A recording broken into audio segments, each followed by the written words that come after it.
যে লোকগুলো এতদিন খুব শখ করে বলতো ইয়া হাবিবি কাম টু দুবাই, তাদেরকে বলতে চাই, দেখেছো তোমাদের দুবাইয়ের কি করুণ পরিণতি হয়েছে। একটা জিনিস সবসময় মনে রাখবেন, মহান আল্লাহ তাআলার সবকিছুরই একটা সীমা নির্ধারণ করে রেখেছেন। দুবাইয়ের এখন যা পরিণতি হয়েছে তা দেখে মনে হচ্ছে না যে এটা সেই ব্যবসা বাণিজ্যের শহর দুবাই। একে দেখে মনে হচ্ছে এটি কোনো ভগ্ন গরিব শহর, যেখানে মহান আল্লাহ তাআলা গজব নাজিল করেছেন। আল্লাহ সুবহানাল্লাহ তাআলা তার বান্দাদের বারবার সুযোগ দেন যেন তারা তাদের ভুল সংশোধন করে রবের পথে ফিরে আসে, কিন্তু সেই সুযোগের বাঁধ যখন ভেঙে যায়, মানুষ তারপরেও যখন পরিবর্তিত হয় না, তখন আল্লাহ তাআলা তাদের ওপর আযাব গজব নাজিল করেন। মহান আল্লাহ তাআলা এবার যেন দুবাইবাসীকে সেই হযরত নূহ আলাইহিস সালামের আমলের প্রণয়নকারী প্রাকৃতিক দুর্যোগের ছোট্ট একটি নমুনা দেখিয়ে দিলেন। তোমরা দেখো, এটা আল্লাহর আযাব।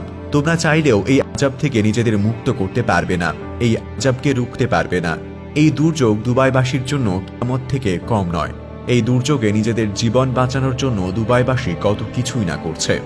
যখন তুফান আসলো তখন কারো কোনো খেয়াল ছিল না। কেউ ভাবছিল না আমার দামি লাক্সারিয়ার গাড়িটা কোথায়, আমার ফ্যামিলির লোকজন কোথায়। সবাই ব্যস্ত ছিল নিজেকে বাঁচাতে। আপনি একটু ঠান্ডা মাথায় ভাবুন, এটা কি কিয়ামতের আলামত নয়?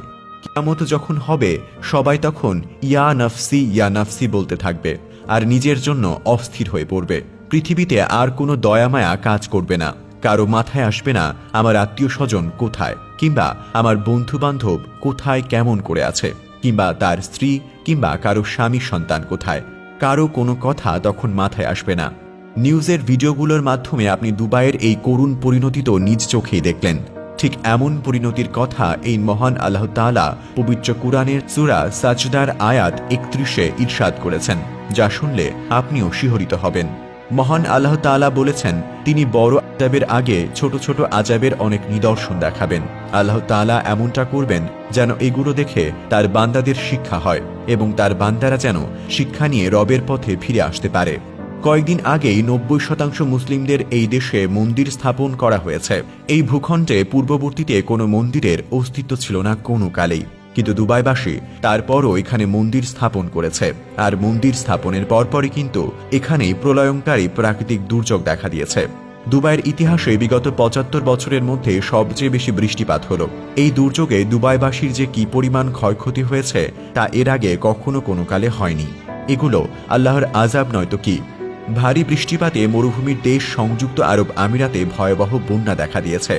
দেশটির বিলাসবহুল অট্টালিকার শহর দুবাইয়ের রাস্তাঘাট থেকে শুরু করে শপিং মল ও বিমানবন্দর থই থই করছে পানিতে। মধ্যপ্রাচ্যের এই দেশটিতে বৃষ্টি হয় না বললেই চলে, আর সেই দেশটিতে এমন প্রবল বৃষ্টিপাত, ভয়াবহ বন্যা দুবাইকে পরিণত করেছে ভগ্ন নগরীতে। এখানে ব্যাঙের ছাতার মতো ছড়িয়ে পড়েছে অশ্লীলতা। এখানে সবাই বিলাসী গাড়ি আর দামি মদে আসক্ত। পৃথিবীর এমন কোনো পাপাচার নেই যা দুবাইতে সংঘটিত হয় না। সবাই কিন্তু এই সত্য জানে, কিন্তু কেউ তা স্বীকার করতে চায় না। যুগে যুগে এমন জাতিকে মহান আল্লাহ তাআলা ধ্বংস করে দিয়েছেন। মুখোশধারী এই মুসলিমরা মুসলিম জাতির কলঙ্ক। তারা ইসলামী লেবাস পরে আচরণ করছে অনইসলামিক। তাদের কাছে এখন আর হালাল হারামের বাঁচ বিচার নেই। তাদের কাছে এখন সব বৈধ। যুগে যুগে কিন্তু এমন জাতির ওপরে আল্লাহর আযাব এবং গজব নাজিল হয়েছিল। প্রিয় দর্শক, এই ছিল আমাদের আজকের আয়োজন। এতক্ষণ সঙ্গে থাকার জন্য আপনাকে অসংখ্য ধন্যবাদ।